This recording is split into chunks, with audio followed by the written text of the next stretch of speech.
ശരിക്കും ഈ കല്യാണ പിരിവ് എന്ന് പറഞ്ഞ പരിപാടി എല്ലാ നാട്ടിലും ഉണ്ട്. ഇപ്പൊ നമ്മുടെ നാട്ടിലും കണ്ണൂരുണ്ട്. അതായത് വീട്ടിൽ നിന്നൊക്കെ പോകുമ്പോൾ ആദ്യം 100 രൂപയായിരുന്നു കുറെ വർഷങ്ങൾക്ക് മുന്നേ ചെറിയ കവറിലിട്ടിട്ട് പേര് എഴുതിയിട്ട് കൊടുക്കും. അപ്പം അതിന്റെ ഒരു ഭയങ്കര ഹെവി വേർഷനാണ് കൊല്ലത്ത് നടക്കുന്നത് എന്നുള്ളത് എനിക്ക് ഈ സിനിമ കണ്ടപ്പോഴാണ് മനസ്സിലായി. ഈ സിനിമയിൽ അഭിനയിച്ചപ്പോഴാണ് മനസ്സിലായത്. പണ്ട് നമ്മുടെ നാട്ടിലാണെങ്കിൽ ഇപ്പൊ 500 ഇപ്പൊ എത്രയാണെന്ന് അറിയില്ല. ഞാൻ കല്യാണത്തിന് പൈസ വാങ്ങിച്ചിട്ടില്ല കേട്ടോ. അതായത് കാർഡിന്റെ അടിയിൽ എഴുതുമല്ലോ, ഒന്നും എഴുതിയിട്ടില്ലെങ്കിൽ ആരും പൈസ വാങ്ങിക്കുന്നത്. ഞാൻ എഴുതിയിട്ടുണ്ട് വേണ്ടാന്ന്. അപ്പൊ പൈസ വാങ്ങിക്കണ്ടാണ് ചെയ്തത്. ഒരു കൈക്കിരിക്കണ ആരെങ്കിലും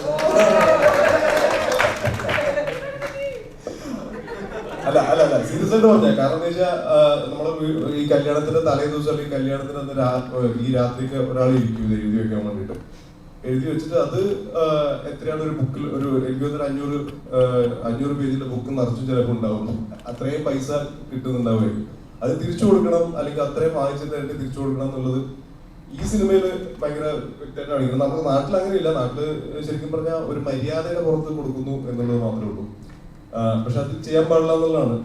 എന്റെ വീട്ടിൽ കൊടുക്കുന്നില്ല വിചാരിക്കുന്നത്. ഞാൻ കൊടുക്കാറില്ല, വാങ്ങിക്കാറില്ല.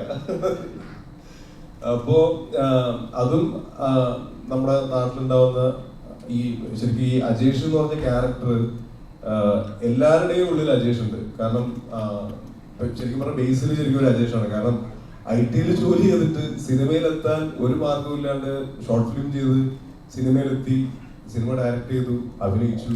ഇപ്പൊ ഞാനും ആനന്ദും പണ്ട് മമ്മൂട്ടി ദ ബെസ്റ്റ് ആക്ടർ എന്ന് പറഞ്ഞ പരിപാടിക്ക് ഞാൻ ആനന്ദിന്റെ വീട്ടിലാണ് താമസിക്കുന്നത്. ഞങ്ങള് മമ്മൂട്ടി ദ ബെസ്റ്റ് ആക്ടറില് TV-യിൽ കാണിക്കുന്ന എപ്പിസോഡിൽ പോലും എത്തിയിട്ടില്ല. അതിന്റെ ഓഡീഷന് പോയി. എറണാകുളത്തായിരുന്നു ഫസ്റ്റ് ഓഡീഷൻ ഉണ്ടായിരുന്നത്. അത് കഴിഞ്ഞിട്ട് ട്രിവാൻഡ്രത്ത്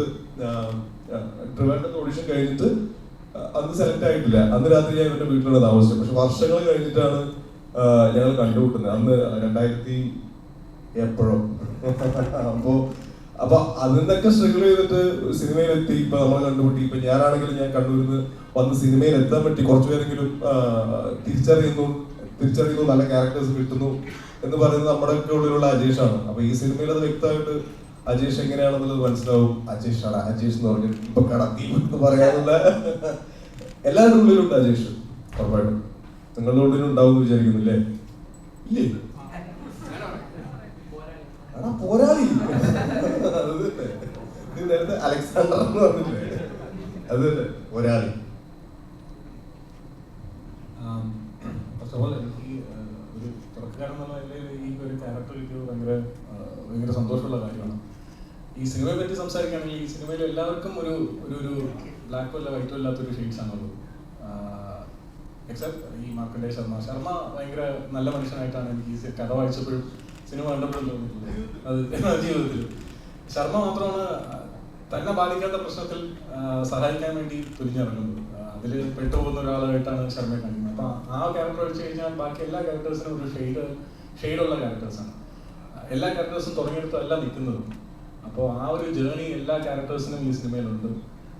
അത് എഴുത്തിൻ്റെയും കൂടെ ഗുണമാണ്. അത് ആ നോവലിൽ വായിക്കുമ്പോൾ നമുക്ക് മനസ്സിലാവും. ആ ഒരു ഡെപ്തോടുകൂടി ആ ഒരു ഇൻറ്റൻസ് ആയിട്ട് നമുക്ക് സിനിമയിൽ കാണിക്കാൻ കഴിഞ്ഞു എന്നാണ് ഞങ്ങൾ വിശ്വസിക്കുന്നത്.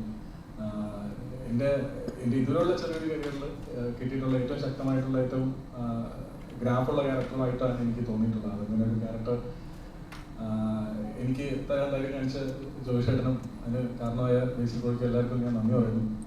പിന്നെ സിനിമ കണ്ടവർക്കറിയാം ഈ ഒരു സിനിമ ഭയങ്കര കുറേ കാലത്തിന് ശേഷം മലയാള സിനിമയിൽ ഭയങ്കര നല്ലൊരു റൈറ്റിങ്ങും കുറേ ഡയലോഗ്സും ഒക്കെ ഉള്ള ഒരു പ്രത്യേകതരം രീതിയിലുള്ള ഡയലോഗ്സ് ഒക്കെ ഉള്ള ഒരു സിനിമയാണ്. അപ്പോൾ അതിങ്ങനെ തന്നെ സിനിമ കാണിച്ച് ചിലപ്പോൾ ഇപ്പോഴത്തെ ഒരു കാലഘട്ടത്തിൽ അംഗീകരിക്കപ്പെടുമെന്ന് നമുക്കൊരു സംശയമുണ്ട്. പക്ഷെ അതെല്ലാവരും ആൾക്കാർ ഏറ്റെടുത്ത് ഡയലോഗുകളെ പറ്റി എല്ലാവരും സംസാരിക്കുന്നുണ്ട്. കുറേ കാലത്തിന് ശേഷമാണ് സിനിമ കണ്ട എല്ലാവരും റിവ്യൂസ് ഇടുമ്പോൾ എല്ലാ ക്യാരക്ടേഴ്സിന്റെ പേരുകൾ ഇങ്ങനെ എഴുതി കാണുന്നത്. അപ്പൊ അത്രത്തോളം കഥാപാത്രങ്ങളുടെ പേരും ആ ഡയലോഗ്സ് എല്ലാം ആൾക്കാരുടെ മനസ്സിൽ പതിഞ്ഞു എന്ന് വിശ്വസിക്കുന്നു. അത് ഭയങ്കര സന്തോഷമാണ്. ഇങ്ങനെ വല്ലപ്പോഴും ഇങ്ങനെയുള്ള സിനിമയൊക്കെ സംഭവിക്കുക. അതിലും നമുക്ക് ഒക്കെ ഒരു പാർട്ടാവാൻ കഴിയുന്നതും വല്ലപ്പോഴാണ്. അപ്പോൾ ഭയങ്കര സന്തോഷം.